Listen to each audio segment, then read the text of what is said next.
to the next episode of Coffee at Campfire.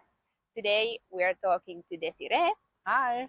our HR manager, and some of the topics we are gonna talk today are like how to build strong teams and how to make good company cultures, and also we will touch a bit the topics of burnout and work-life balance. Big things. Yes, so let's jump right into it. Jesse, what do you think? How do you think the people first attitude is shown in our company, Campfire Company?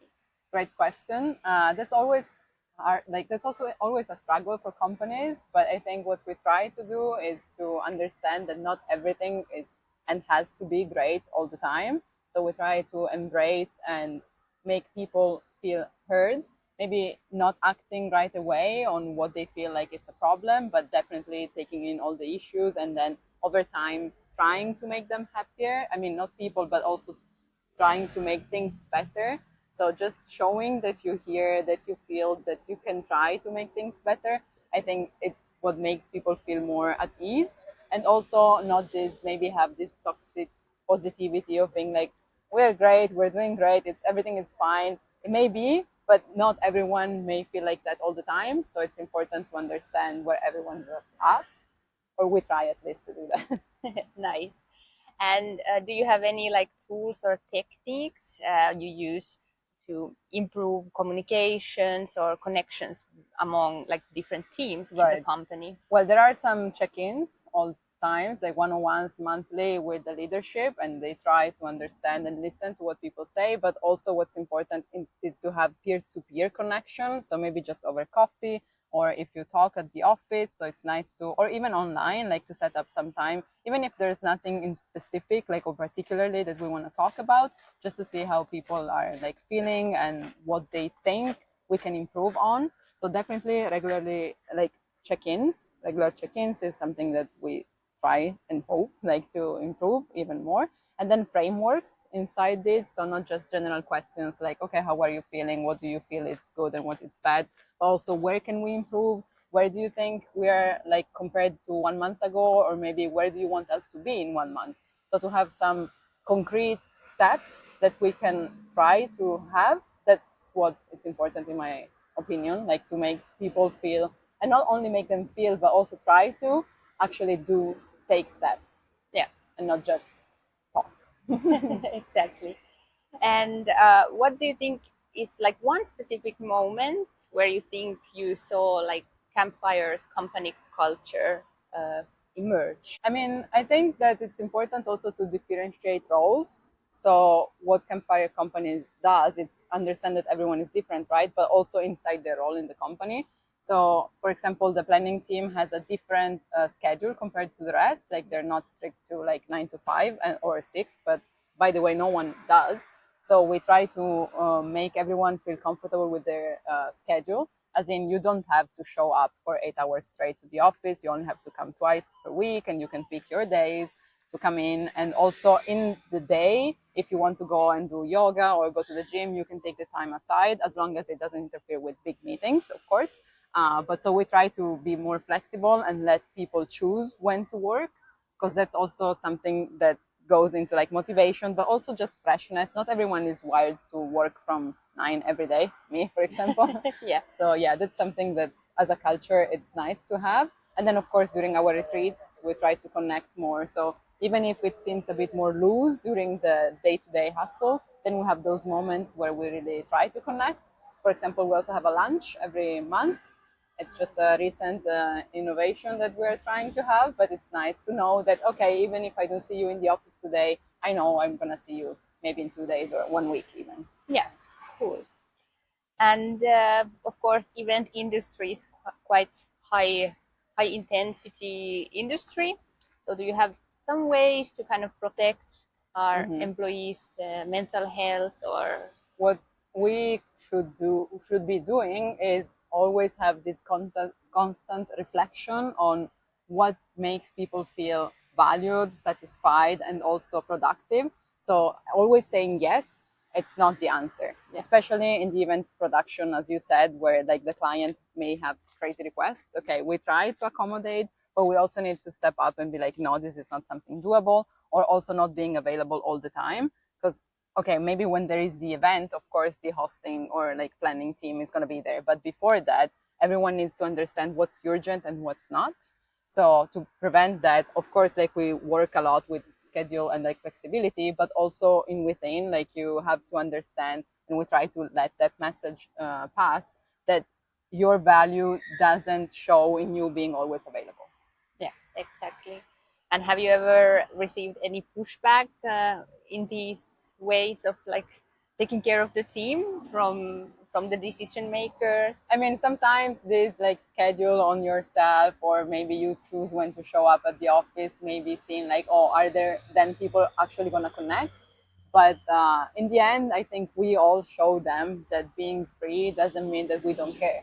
It's Yeah. just that we decide when to care. Yeah. And it's even better when you have that moment, because then everyone is willingly and intentionally doing something together.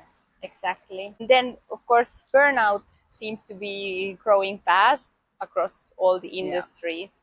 So, what's your view on that? I think that's generational, as in, like in the past, a lot of people saw their value as like identified with the work.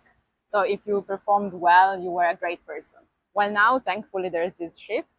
That doesn't mean that if you do well at work, you're a great person or like satisfied or achieved in general.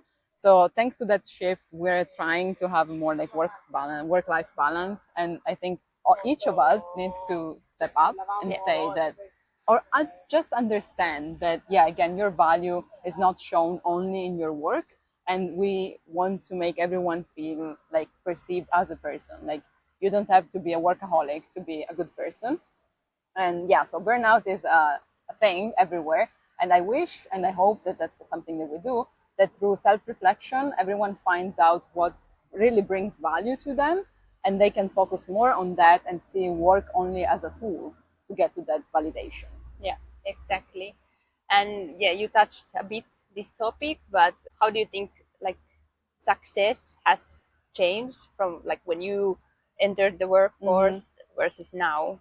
Well, before it was the corporate ladder, right? Like you had to do many years in the corporate business or do something yourself, like entrepreneur. While now showing up for different things and different field in your life is what success is. As in, like I think and I wish everyone went more towards that direction, like really being present and also being able to enjoy stuff outside of work. Don't get me wrong, if you like to work and want to work like 48 hours per day, Some people like it. right, exactly, you're free to do that, that's great, but just don't expect everyone to be the same.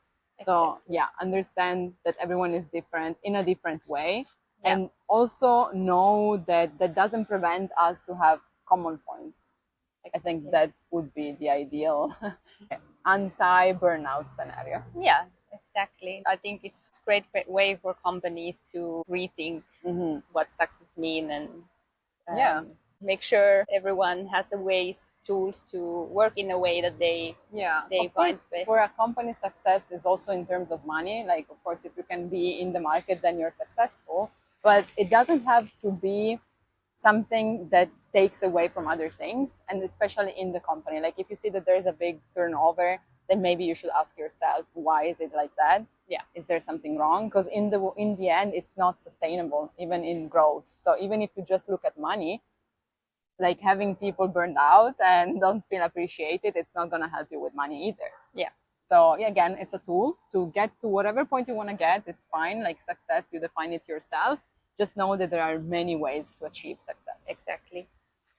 Cool. Then a bit more joyful topic. Yay. What is on your personal joy list? Like small things that give you energy and peace at work. Life. Work. Okay, I try to take breaks, and when I take breaks, I do something completely different. So when I'm at home, I do some skincare, even if maybe it's not like then showing results, but it's the ritual that makes me like have a break. And outside of work, I also took some like classes now on like aerogravity, it's called. So like you do some yoga and you feel like you're so cool because you're like floating. But anyways, that's something like moving your body really takes away the thoughts from your brain. But if not everyone, okay, maybe not everyone likes to just go out or have the time or have the energy. So just small things, like I said, skincare, or just maybe if you want to improve yourself, like discipline in, for example, I'm taking some Japanese classes, and okay, maybe I don't want to show up because I didn't do the homework or whatever, but maybe just watching a video in that language makes you feel like you're doing something, Yeah. and you're not just using your time on work. And then lastly, what is like one boundary you have set and kept that really made a difference in your professional life? Mm-hmm. Well, a bit connected to what I said before, it's the urgency boundary. So to myself, because when I was asked something in my mind, it had to be urgent, to be done right away, because otherwise the other person will, I don't know, dying, or maybe they lose the idea that you are a hard worker or that you can achieve things. Yeah. So letting go of that urgency thing, as in, I am not expecting someone to take on a task that I ask them to do right away because I know they may have other things going on. Then I want to have that perception on myself as well. And sometimes it's hard, like, you do things for others but then don't for yourself. So yeah, you're just letting go of urgency definitely was something that changed my work life. Nice. Thank you, Desi. Thank you. And thank you, everyone who watched. And please leave a comment and share this video if you found it interesting.